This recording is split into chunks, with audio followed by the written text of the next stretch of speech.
o'clock this morning with your Saturday early breakfast. I'm joined in the studio live by Paul Britton, who is a leading criminal defence lawyer and founder of Britton and Time.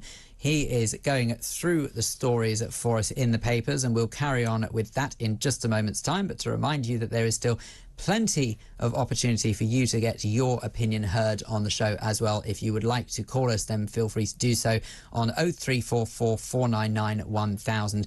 Call up and tell us how exactly you are preparing for the hike in energy bills that is coming. The energy cap is being lifted big time.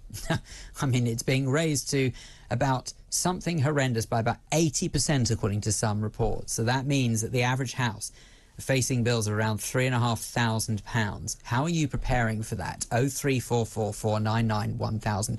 That is the telephone number. Paul, let us have a look at the front page. Well, we've got some more of the front pages, so let's root through some of the others, and then we'll go to the Sun, because I know we want to talk more about that in a moment.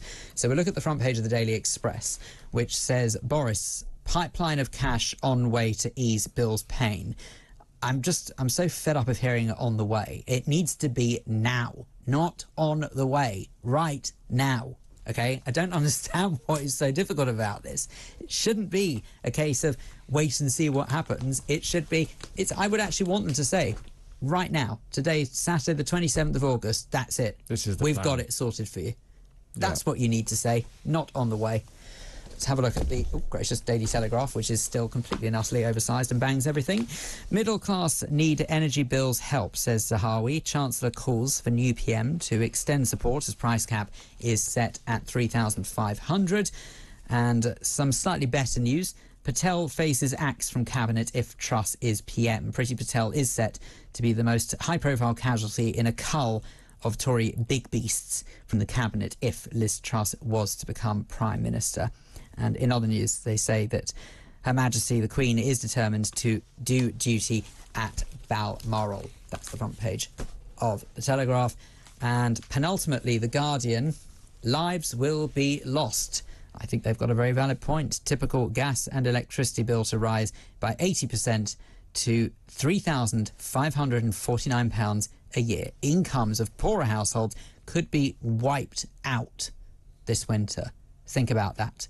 Absolutely no surplus money to spend on anything. Incomes wiped out. Front page of The Guardian. Energy crisis talks resume in just a moment's time. But let's have a look at the front page of The Sun, shall we? Because I've been teasing it for a moment, but let's have a look. Because here, exclusive, home raided at 1:30 a.m. You've got masked trio nick £80,000 motor. This is talking about Giggs' ex-car gang terror. Stacey sees thieves speed off. Ryan Giggs' ex-wife Stacey was left terrified after three masked men stole her £80,000 Range Rover Sport. So there you go. And in particular, thought that would be an opportunity to talk about the day and age in which we live, where to me, I don't know about you, Paul, but it feels as though criminals are just getting away with it. It does feel like that.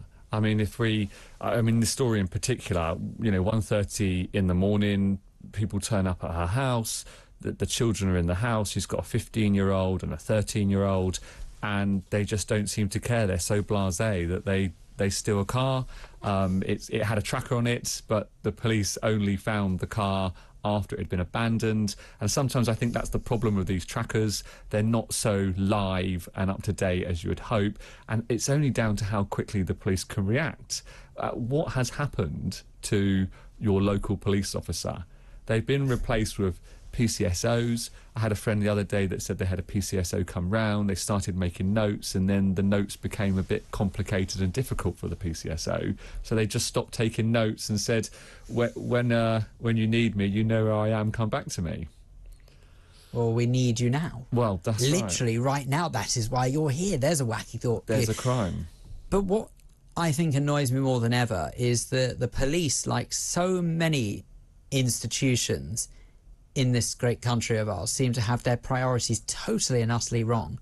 I'd look at organisations such as the NHS, right? The NHS is not prioritising dealing with waste, and waste comes from so many different forms, whether it is patients who just don't turn up to appointments, whether it is staff who are objecting to their working conditions. So rather than make their lives easier, they seem to sort of make it harder for them and then give them insults in terms of the pay increase that they're going to offer them.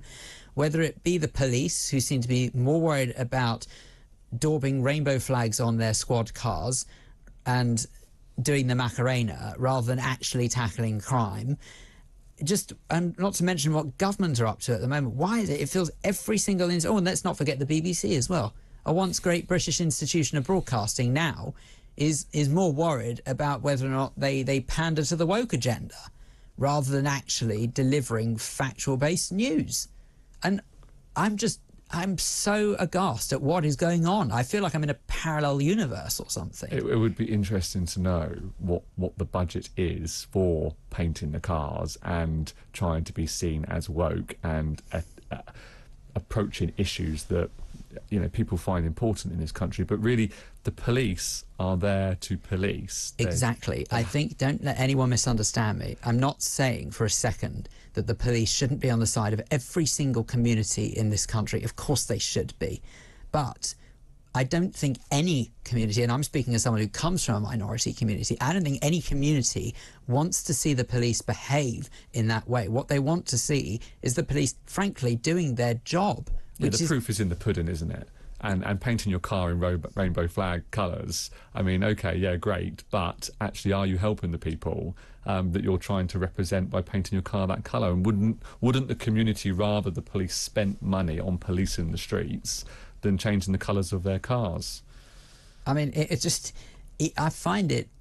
I'm so flummoxed with words because I can't believe we're talking about real life. It feels like that we're talking about some sort of underdeveloped country that doesn't actually know how to get a grip on itself. But we're not. We're talking about the UK in 2022. And it doesn't seem that long ago. I mean, forgive me, I don't know your age, Paul. I don't need to know your age. But it doesn't seem that long ago to me, as a mere 36-year-old, that actually this country was a lot nicer to live in. Yeah, well, I'm 39, and I remember let's take New York for an example, and Mayor Giuliani that came in the late 90s and clamped down on the crime rates there. And the approach was, and we see this in crime all the time, there is a pattern to it. You have to clamp down on the smallest infringements. So whether it be littering or graffiti, because what happens is when criminals get away with things, it's a curve like that on the seriousness of the crime. They keep getting away with things again and again and again. And before you know it... How far can they push it? I can sit here, and I don't think we've got time, but I could tell you cases of criminals that I've come across in the past that started off with very small offences that they got away with again and again, ended up in arson. One in particular ended up in murder of a 23-year-old, set fire to him outside his mother's house. I mean, really serious stuff, but all because he got away with the smallest things. But that's exactly the same premise as, I'm sorry, so like a child being brought up inappropriately, or even on a more trivial level, a dog. If you're going to raise a puppy to say that you can get away with bad things, guess what? They're going to get away with it. Oh, we'll carry on this conversation in just a moment's time, but before that, the news headlines at 6:30 here on TalkTV.